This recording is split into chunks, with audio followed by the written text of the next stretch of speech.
Welcome back to the Birdhouse Dynasty Show, and today's trade show, we are going to hit up some of the recent free agent signings that happened just over the past couple days, and then get into trading for future 26 or 27 firsts and some roster cloggers. And I've got Matt English today joining me, still on vacation. Matt's always on vacation there in Houston. How's it going today, Matt? Oh, pretty good, man. Pretty darn good. It's not so gorgeous here, but it's a good day in the birdhouse, man. Lots to talk about. Lots of going ons in our fantasy worlds, at least in our dynasty worlds, I should say. Yes, lots to talk about in Dynasty. We had a couple of big free agent moves over the last couple days. The Giants grabbed a couple quarterbacks to sling it to your boy Malik Neighbors. Let's start there. What are your thoughts on those two, Jameis Winston and Russell Wilson, signing there? And does this mean they will not take a quarterback in the first round, basically? Yeah, so I really like the Jameis Winston signing out the gates. I mean, especially for Malik Neighbors and his fantasy prospects. And then also for Jameis's in that regard. But then they go and get Russell Wilson and give him a 1 year, much more, not too terribly much more, but more than Jameis. So I think you have a quarterback competition now. It's kind of weird. I don't think it eliminates them from taking a quarterback in this draft. I don't think they would take one at 3, but they could trade back for more assets, and I don't know. I could see a world they still draft a quarterback, just not at 3. Not at 3.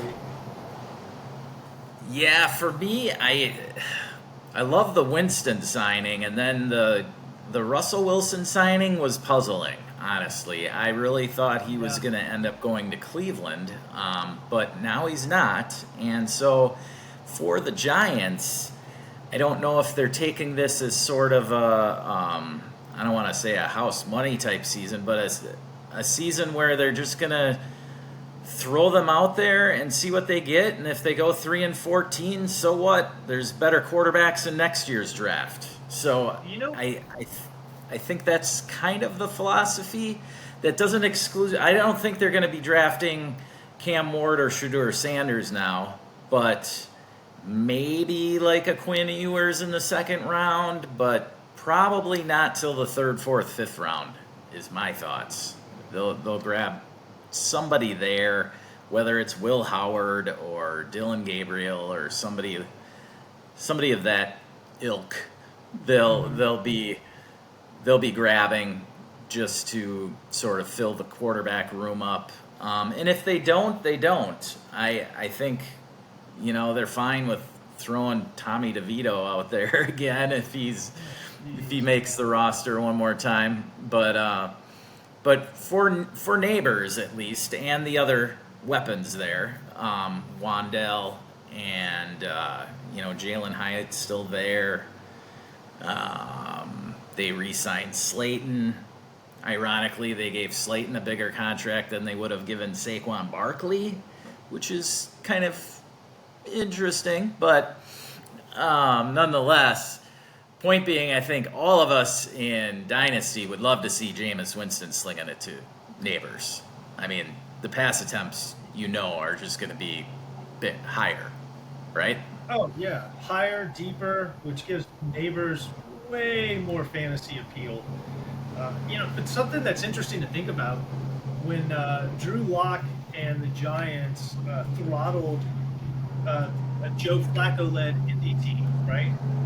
They beat them in that game. Had they lost that game to Indy, New York would have the number 1 overall pick, and we would have a totally different conversation going in to this draft.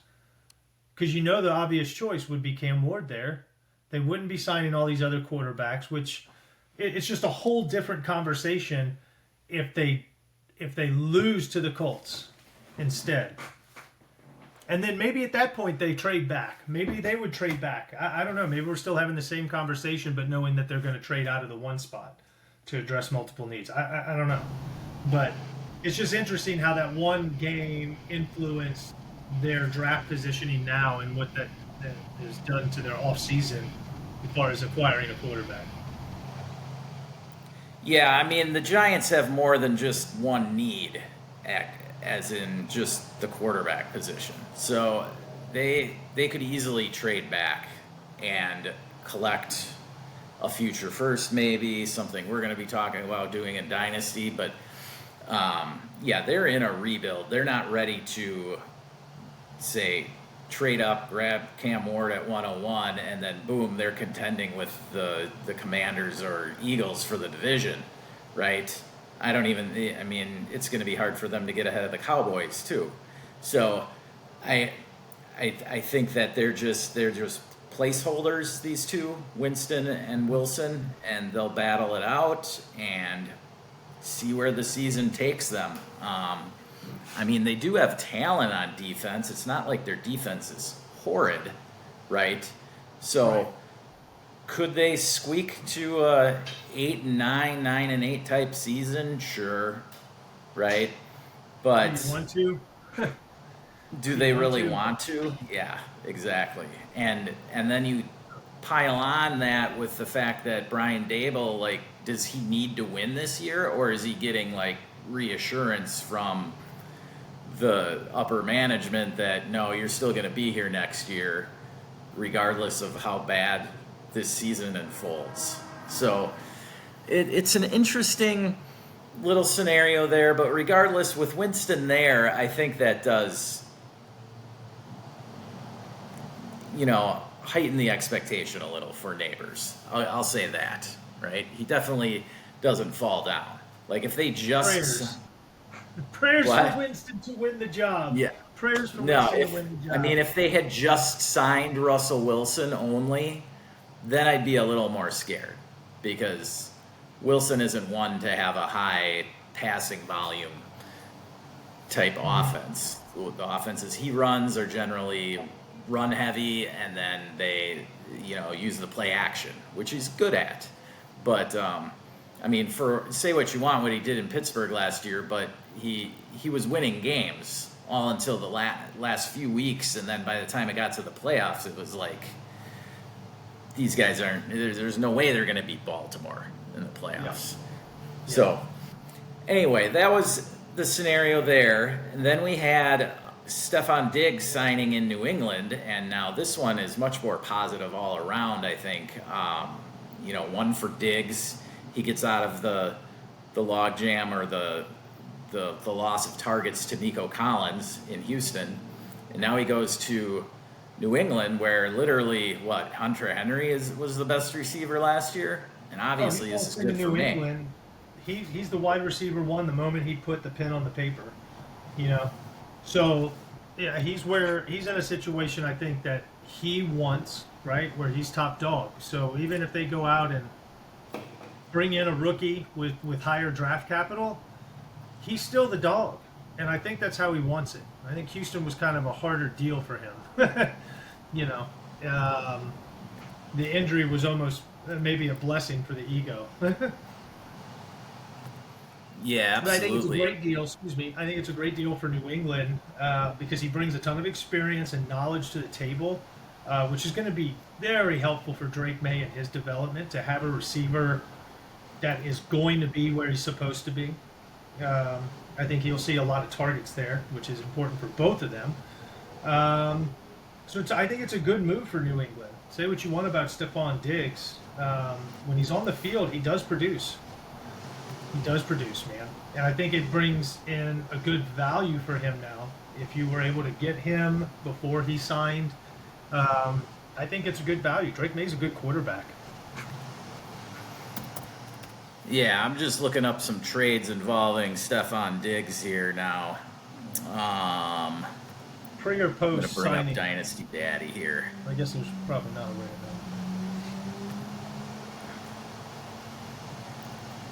Give me 1 second. I'll bring it up here. Sure. I mean, I guess and my get thought some is maybe recent. now Diggs goes from possibly a wide receiver 2 to a higher end wide receiver 2 for 25. Yeah, I mean he gets back into the conversation with like Mike Evans, Chris Godwin, the older producing wide receivers, Devontae Adams, those types. Like he Right. has the potential to have something somewhat of a season like that. I don't know if there's too many deals. Let me change the date range here. Let me get it just within the last couple days. Yeah, Because I this mean, look one at had Devontae it Adams was got a over. nice bump in value by signing out with LA, getting paired with Matt Stafford and Sean McVay. So for Diggs to be able to go, now, given he's a young quarterback, he'll be in year 2, just like C.J. Stroud was this past year. Um, but I think what we've seen from Drake May in his partial season, partial rookie season of actual play, that there's a lot to be excited about. And I think it's a good bump for Diggs, and I actually like his prospects for 25. Um, Pretty much all formats. I think that he's a pretty safe investment for that for Right. 2025. Not I can't see beyond that right now, but for 2025, maybe after the So draft here's we a have a couple little bit more deals. clarity. Sure. Here's a couple deals just within the last 48 hours for Diggs. And you can see there's one, a 26 first for Diggs and Likely. I would still probably lean the first there. You've got this one's interesting. Stefon Diggs and Aaron Jones for Pop Douglas, a 27 second and third. I mean, yeah, I'd take Diggs and Jones for If that I'm if com- I'm yeah, contending. if I'm competing, Uh, yeah, I would take that deal. Here's one where he got thrown in with Josh Jacobs and Jacoby Myers and the 210 for A.J. Brown. Wow, that's a haul. I don't mind using the signing to get to A.J. Brown. That's fine with me. Yeah. Here's one for your boy, Ben Sinnott. Diggs for Sinnott in the 305. I see that. There's straight Good up deal. the 205 for Stefon Diggs. That's what I'm talking Wow. about. So that's about right where his value is at. Like I said, he's somewhere. I would say he's still above, Keenan Allen and Amari Cooper, but I don't know that Wow, well, look at I'd that. still take Chris Godwin over him. I don't know, man. I don't know. I tell you what, with the way that the receiver room is shaped up there, I mean, you got Kayshawn Booty, and Yep. then you've got Pop Douglas, Javon Baker, Jalen Polk, and now Stephon Yep. Diggs, and then you've got Hunter Henry and somebody else. I I, I like Diggs here. I kind of like Diggs a lot more. I just think I just don't see anyone else demanding a target share with him there now. No, Even and if I they definitely. spend their high pick on a top receiver in this draft. I don't think it's gonna. I don't think it's gonna happen. No, I think New England is much more likely to draft, say, Travion Henderson or Judkins in the second round over even taking a wide receiver in the second round now, too. So, Yeah. because I don't know, you've got a new brass in there, Mike Vrabel. I think that Stevenson, Ramondre, that is his type of running back, but you don't know. And I think that Vrabel would want to bring in somebody that's his guy, Yeah. So, and Ramondre's go more got defensive contract, side of the but ball.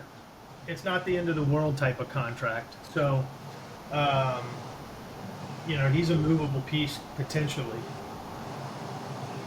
I guess we'll get more answers on Ramondre after the draft.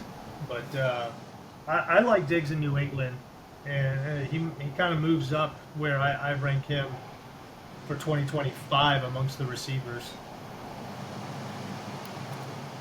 I think if you got him before he signed with New England, I think you got a nice move there because you're going to get a considerable bump in value and then production as well. All right, so let's go back to now. We've hit on Diggs and some of the value of the wide receiver, the free agent wide receivers or the veteran wide receivers, right? Who you'd trade for if you want to help yourself contend this year, right now. Right. But let's turn it over to the trading of some 2025 firsts for future picks. What situations do you suggest right now trading if you've got multiple firsts but you're in a rebuild, right? You're not, even with 3 or 4 firsts this year, you're not going to contend. Like, you've stripped your roster down to the bare bones, basically. Maybe you've got 1 quarterback and 1 other position player. Are you looking at the 26 and 27 classes as more advantageous than this class, especially in a rebuild, considering all the running backs in this class? What are you thinking? Yeah, actually, I've got a team in a league that we're both in. That if you want to pull up the roster, you can in TBLBR. That's a perfect example of the scenario you just laid out. Roster's pretty much stripped down. Now, don't get me wrong. There's a couple of pieces in there that are super high value pieces, right, based off last year's draft. Right. But then when you see the draft capital and the rest of the pieces, it makes more sense. And I think I have 4 firsts this year. No seconds, 3 thirds, and 2 fourths. Right, so like 9 picks.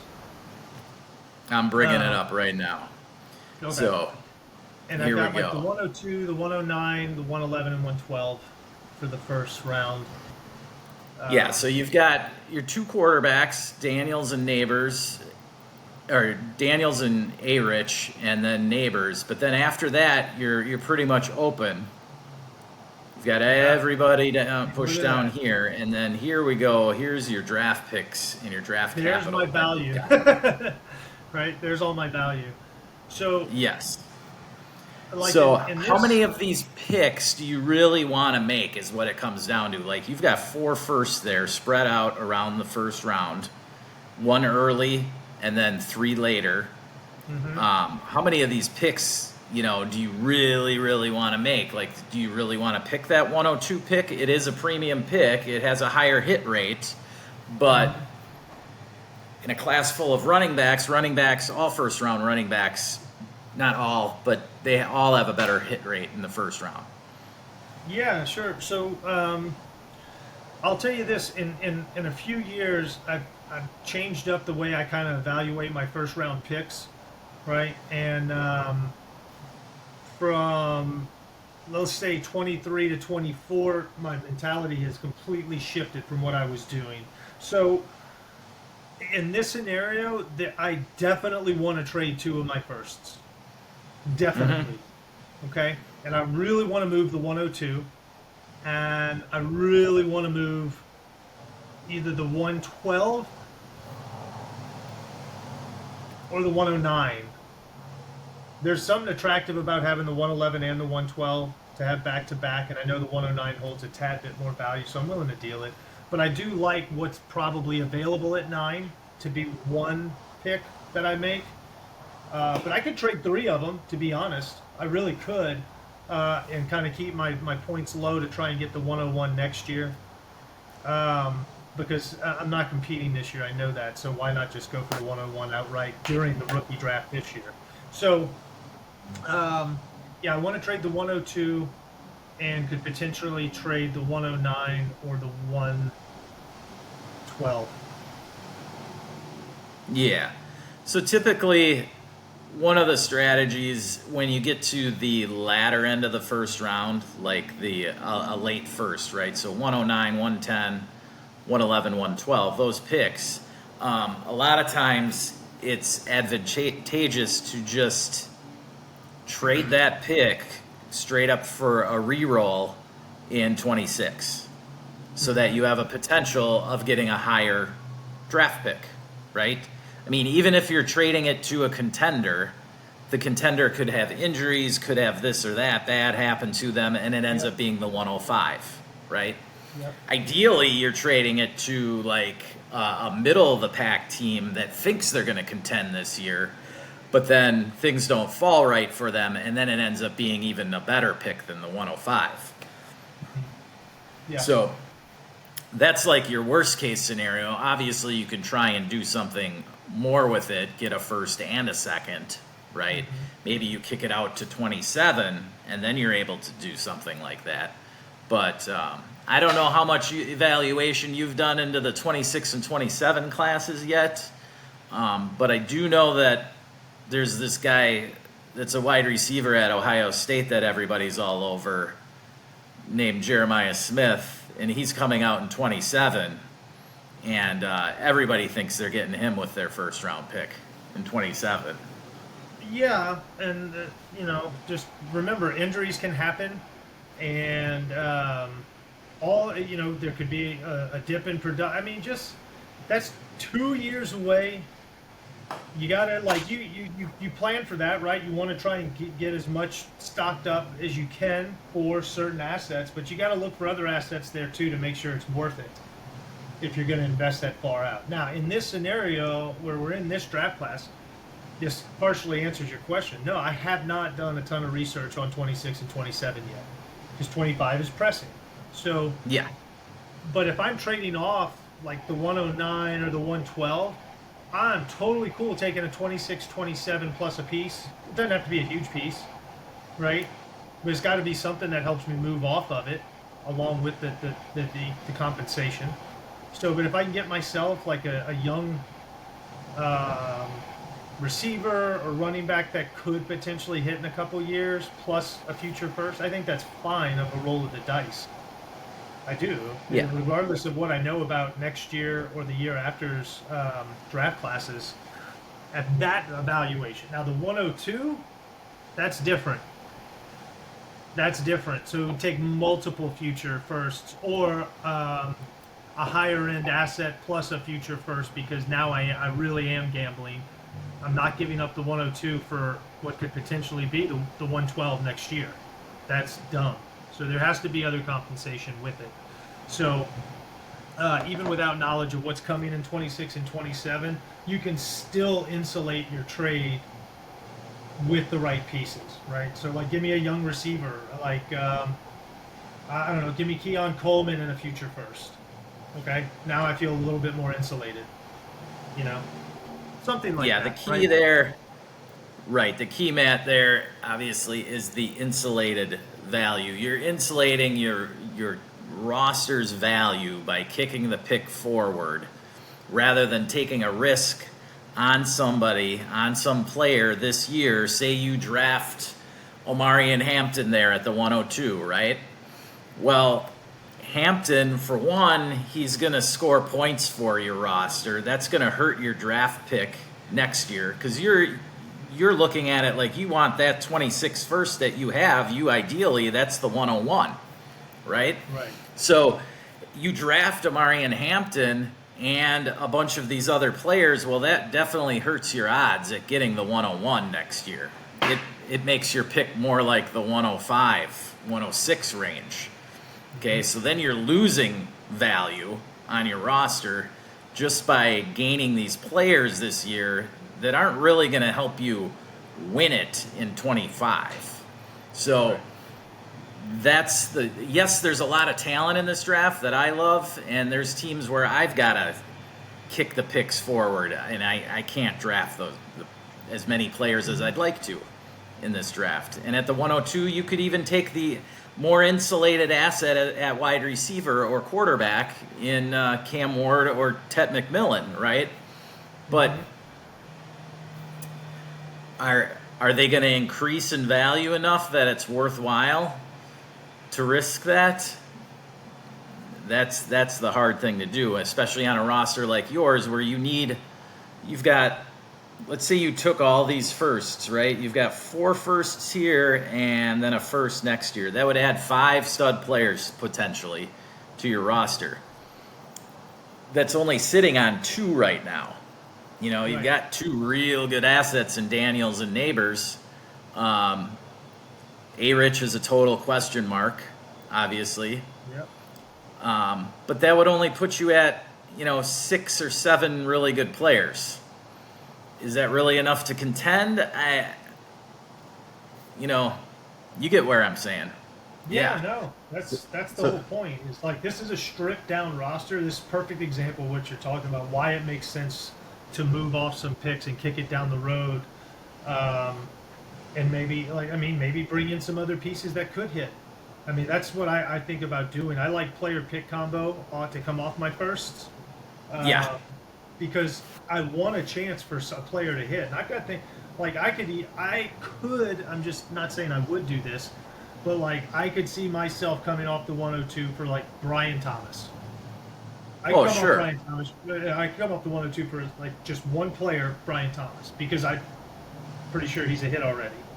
Yeah. So, and I think it works well. I think I would do that deal.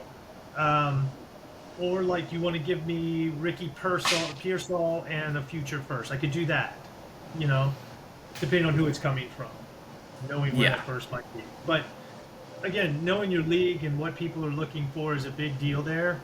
Like I'm not advertising I'm selling these firsts until like I don't know, a week or 2 before the draft to get people in a little bit of a frenzy. So other picks like the 101, 102, I would announce that a month before, if not longer, to give people a chance to actually build a real proposal that wins, right? Yeah. Yeah, it's tough for somebody to just piece together 3 good assets for the 102 on draft day, right? They've got to have something prepared for themselves. Trading for the 109, though, when it's on the clock is a lot easier to do, to throw a 26 first at you along with Ricky Pearsall. That's not tough to put together. Right. But if you're going to try and do a roster-changing type deal where you're going after the 101, 102, or 103, because those are the only picks right now that are really, I would say maybe to 104 and 105 even. Those are the only players that have been overly hyped right now. We need the hype to build on the back end of the first for them to become, more desirable assets. Right. And that'll happen on draft day. And then following, the NFL draft will hit. You'll get a couple extra wide receivers that get picked in the first round, and then people that piques their interest, right? Think about last year, Ricky Pearsall, Keon Coleman, those guys. Who else was picked in the late first? Brian Thomas, right? Those guys, their hype really built after they were picked in the first round. Right. That's what it took. Right now, we're kind of up in the air on guys like Luther Burden and Emeka Egbuka, Trey Harris, Matthew Golden. All of those guys right now could go in the first, but might go in the second. We don't know, right? We're just speculating right now that those guys will be first rounders. We don't know for sure, but they could all go in the first. Hell, we could have a huge run on wide receivers, and all 5, you have Tet and all 4 of those guys go in the first round. Yeah. And then that increases the value of those picks at the end, and that's why you want to hang on to them, I think. Yep. Oh, here's one. I would take a Ladd McConkey. I'd take Ladd McConkey from the 102. Yes, right? Ladd is quite the deal right now. I had a deal with. But I already own him. What's that? I said I'd take Malik Neighbors, but I already own him. You already have him. Yes. A higher evaluation of the 102 to the 104 than consensus is. I just think they're much more valuable picks than people think. It's not just Ashton Genty in this draft. there are some super valuable pieces. Cam Ward will be a valuable piece. He's going to be starting day one when he's drafted 1 overall, right? He's going to start at quarterback, and in Superflex, that's a premium spot. And then you think about there's Omarion Hampton, there's Ted McMillan, there's a ton of receivers that no matter how you evaluate them, one of them should be taken in those first 4 picks because of what's there. You know, so I don't know. I think 2, 3, and 4 are really big picks, and to justify that they're not, let's look at last year. Who was like the consensus #1 overall rookie pick last year? Well, it was Caleb, and then maybe Marv, right? The 2 consensus, what we thought were #1s, were not hits. But then who was consensus 2 or 3s actually did hit. So I think it's a mistake to just totally sell out to what people think is the 101. Now, the hit rate's incredibly high. Don't get me wrong. And Caleb Williams and Marvin Harrison still may turn out to be hits. But if you picked Malik Neighbors or a Jaden Daniels, 2nd, 3rd, 4th, something like that, you got paid last year and you're going to keep getting paid, the assumption is, right? So, anyhow, let's not discount those picks. I think those are really valuable picks, especially Absolutely. if you are running back needy this year. Yeah, I mean, I played out a scenario on the mock draft Monday where Genty goes to the Saints at pick 9 because the Saints just feel like some teams just draft based on best player available, right? The Jets are another spot that it could happen. Because let's say the Raiders don't take Genty at pick 6, and he's sitting there for the Jets at pick 7. Now, we all know they have Breece Hall, right? But Breece Hall is in the last year of his contract. And if the Jets value the running back position enough, or they just go straight off of best player available, Genty could be their top guy available, and they could draft him. They could, right? Say they draft Genty, and then Omarion Hampton gets drafted by the Broncos at pick 20 or 21, whatever it is, right? I guarantee by the time redraft season rolls around in August, there's going to be some leagues where Hampton is going ahead of Genty, for sure. Gosh, yeah. Yeah. And Hampton could go, in some of our rookie drafts, Hampton could go ahead of Genty if that was the scenario that played out, right? And that's not that off the wall. We've seen it happen. Like, Jahmyr Gibbs went to the Lions when they had just signed David Montgomery, and people got scared of him. So that could be a lesson learned in not being scared of Genty, but also in how to play the field if those picks play out that way in the real NFL draft. Right. So, or just like Bucky Irving and Rachaad White. Another perfect absolutely. example. Yep. Now, I'm a Bucs fan, and I had no thought of Bucky Irving being a top 6 or 7 dynasty running back at this point. That'd be like saying, I was high on Bucky Irving pre-draft, even through the combine when it wasn't great. I still liked Bucky Irving, but when Tampa Bay drafted him, I backed way off that cliff, and I only got 1 share of it, and now I'm trying to sell him, but yeah, it's insane. But if I can't sell him, well, now I got 2 shares because I did just draft him in a startup, and I'm super happy to have him. So if I can't trade him, I'm totally cool with that. I think Bucky Irving's great. And if I could get the right price, I would trade for him. Speaking of the running backs, we'll get to a deal you just did involving a running back who's valued just slightly below that tier of Bucky Irving where he's at right now, and that'd be Kenneth Walker. Now, Walker's getting a whole new offense around him in Seattle, right? Except for maybe JSN. JSN's still there, but now you add Sam Darnold and Cooper Kupp, new offensive coordinator and Kubiak, and you went ahead and went after Kenneth Walker here. This is our 53-man league, so draft picks are a little different in value there because 53-man league, we start 11 IDPs, so second rounders become valued at like back-end first rounders for our regular drafts. Third rounders become more like second rounders as far as offensive talent goes. So I like this deal for you because this also gets into the next topic we wanted to get on, and that's roster cloggers. And in a 53-man roster, like, you gotta pay attention because this is best ball, and you cannot have too many roster cloggers on your team, right? Yep. Yeah, this was a deal. There's several players that I've kind of been targeting to try and increase my shares, not totally sell out on, right? But increase my shares of, because I've seen something in either the numbers, the tape, or the free agency that improves situations that I like, and I'm willing to take a little bit more of a chance on. So in here, I wanted to tier up receiver and running back, which is pretty much what I did, and I just threw an extra pick on top. Now, like you mentioned, this league, and I even put this in the message, I would have done a 25 third, but the pick evaluation for this league is so much different. It's just so different. Like, that third rounder next year could be as good as a middle second for most leagues.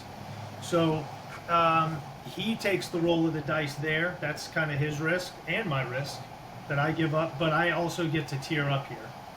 So he gets an extra pick, I lose a pick, and I tier up. I couldn't add. This was accepted almost as soon as he knew about it, so it answered some questions for him. He gets a future pick here because of the difference in value of the players that are exchanged. So it's a good move for him, especially if he's not competing next year. I'm actually trying to shape this roster to go from worst to contender in a one-year flip. So. Yeah, no, this is the way you do it. You took Tyron Tracy, who was a huge hit from last year where you drafted him, and I mean, it was a startup, but he was basically like a third or fourth round jump on the running back value from a startup draft last year. The Tyrone Tracy to Kenneth Walker is like a 10-round jump for this league. Yeah, I mean, so he like was going in the. Depending on when you did your startup, he was going anywhere from the 12th to 15th round, Tyron Tracy. And then you go to Kenneth Walker, who was going anywhere from the 5th to 7th round, somewhere in there. So, or if you look at it from rookie draft pick wise, Tyron Tracy would have been like a 3rd or 4th round pick. And now you're getting into Kenneth Walker, 4th rounder. You're getting into Kenneth Walker, who's somebody who I don't think you're getting for a 2nd round pick straight up. Kenneth Walker, you got to give up one of those back end first for.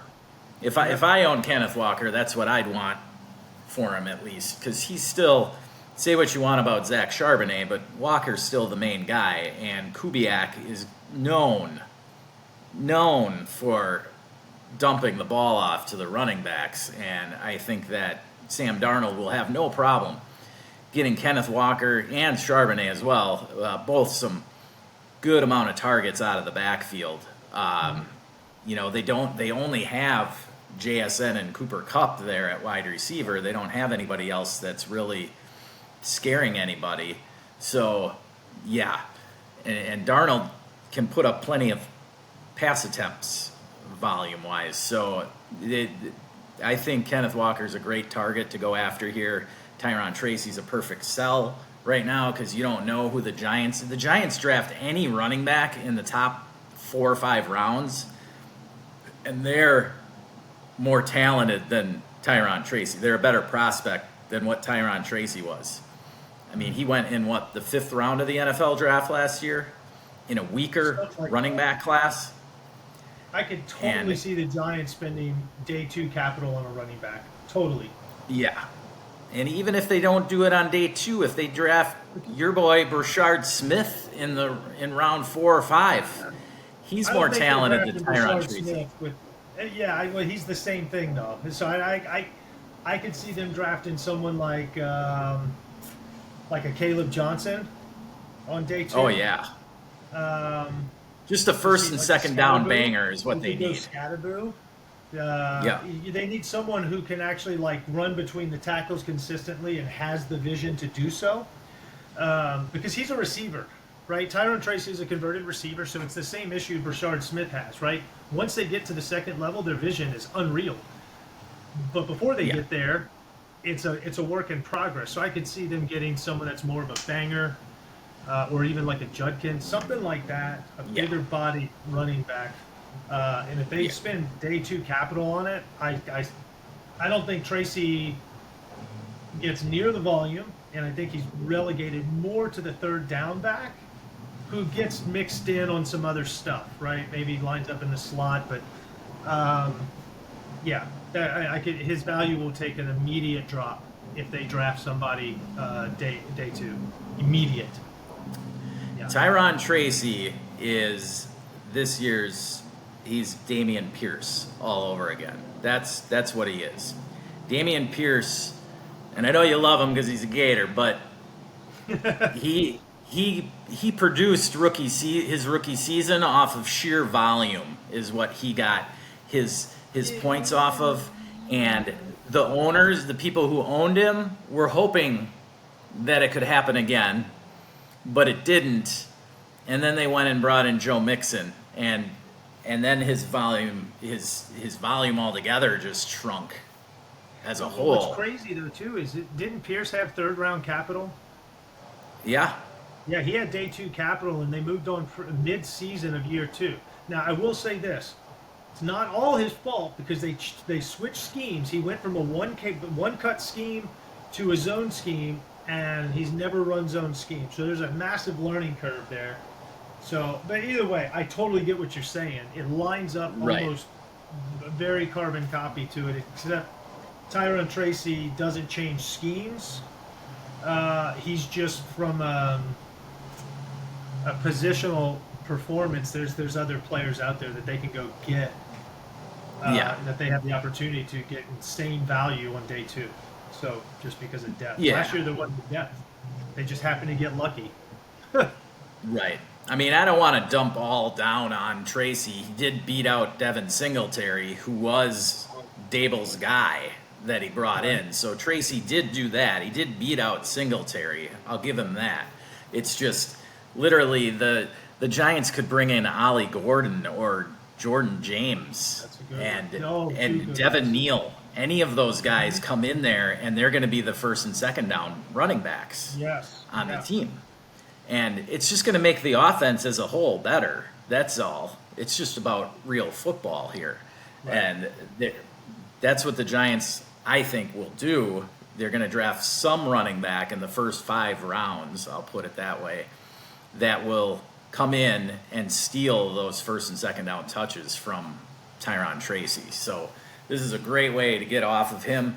Same with Xavier Legette moving to Rashid Shaheed. Those are 2 players that are valued pretty similar, but the real on-field value is definitely in favor of Shaheed. You're getting an injury discount right now on Shaheed is what you're doing there. And so that's a major plus on your side there, I think. Shaheed is a great guy to target.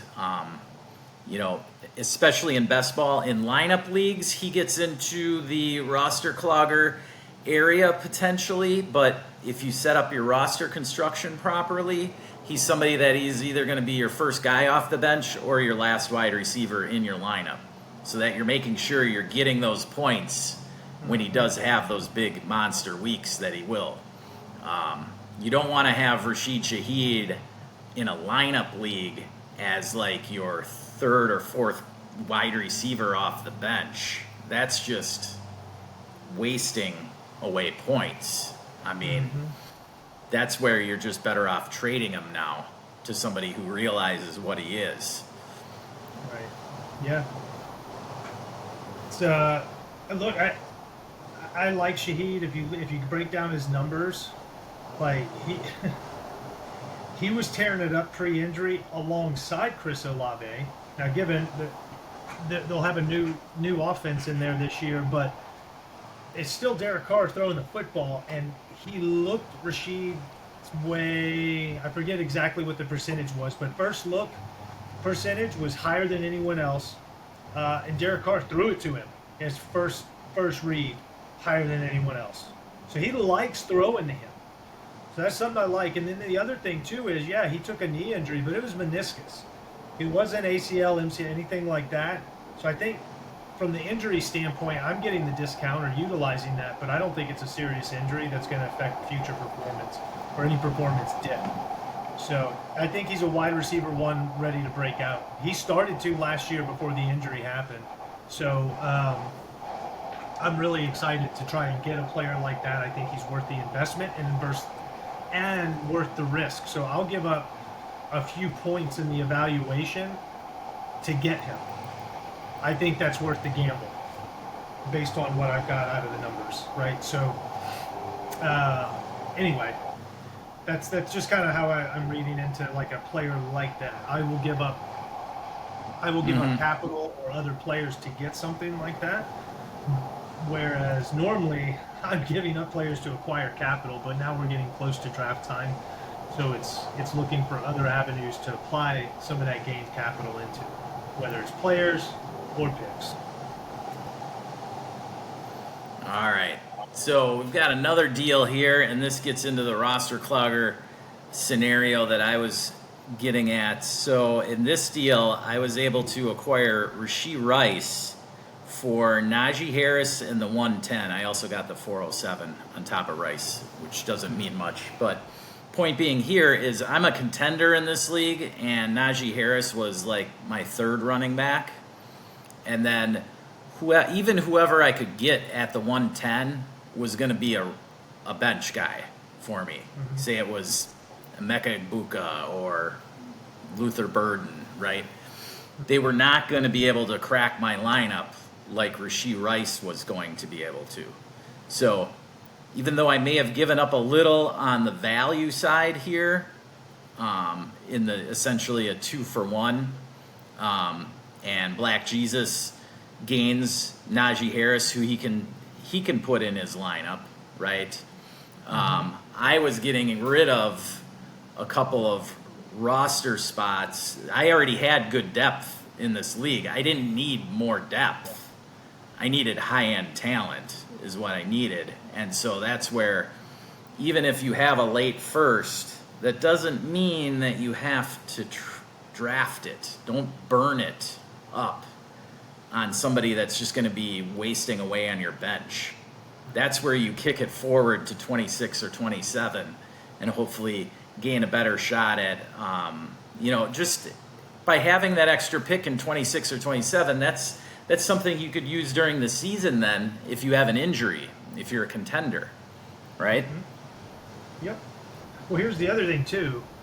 Even if, because you're contending, and Rice, we know, is still coming back from injury, and there's still a potential suspension looming right after injury and what that looks like. So you could come mid-season and Rice be starting to come back from that, and you could move, depending on how your season, you could still move off Rice because his value's holding pretty good right now.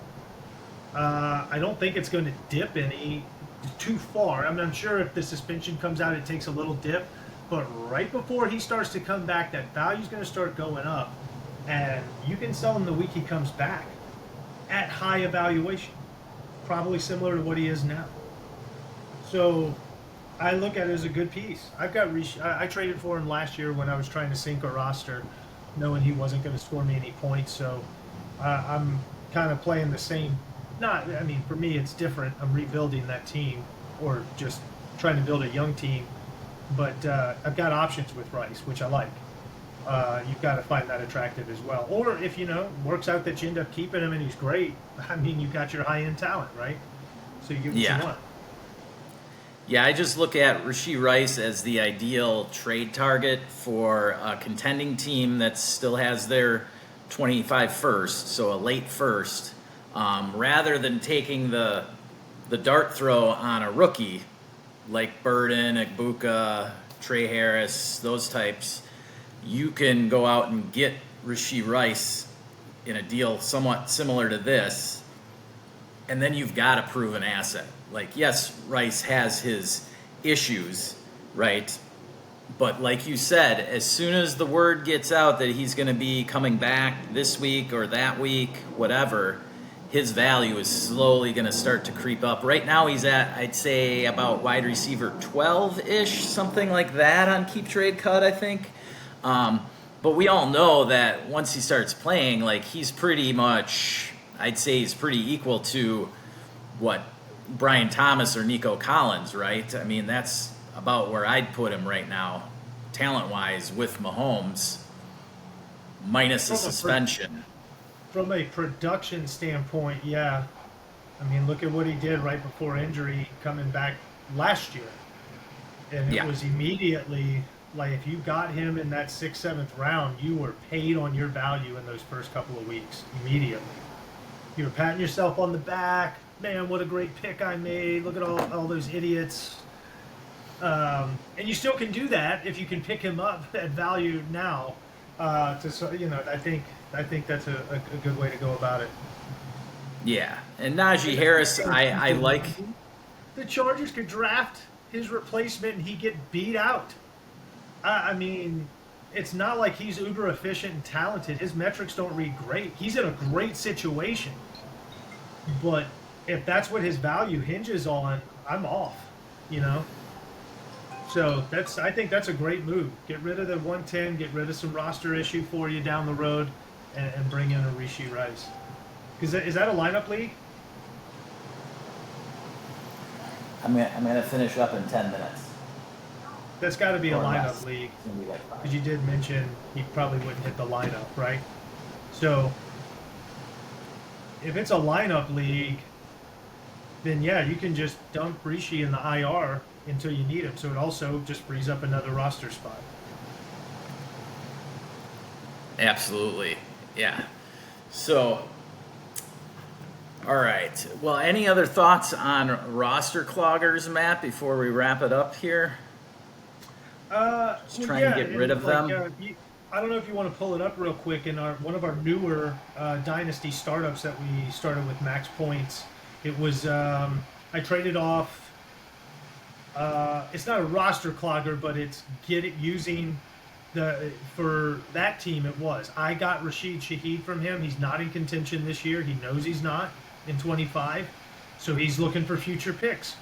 So I acquired his second pick in our startup, and he asked for it back, and I said for Shaheed, no problem, because I'm trying to win this year.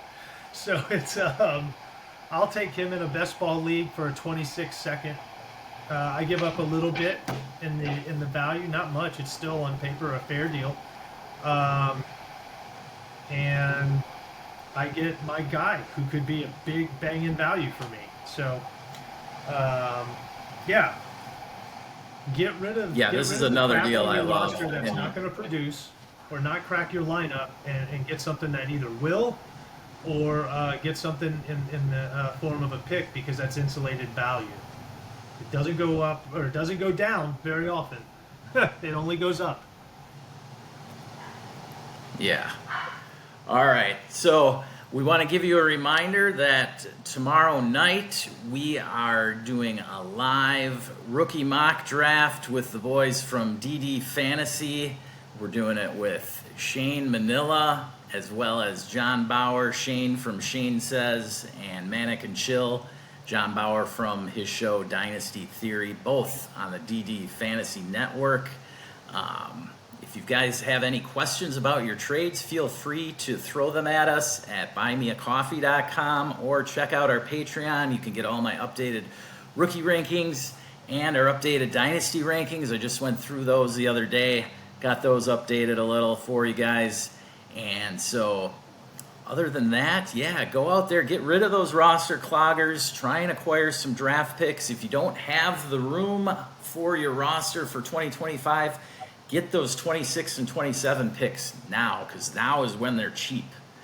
They will only go up in value, but right now they are super cheap because people want those 2025 picks. All right? So, for Matt English, I want to thank you for joining us in the Birdhouse today for our Dynasty Trade Show. And I want to remind you all, we want to remind you all, never stop working.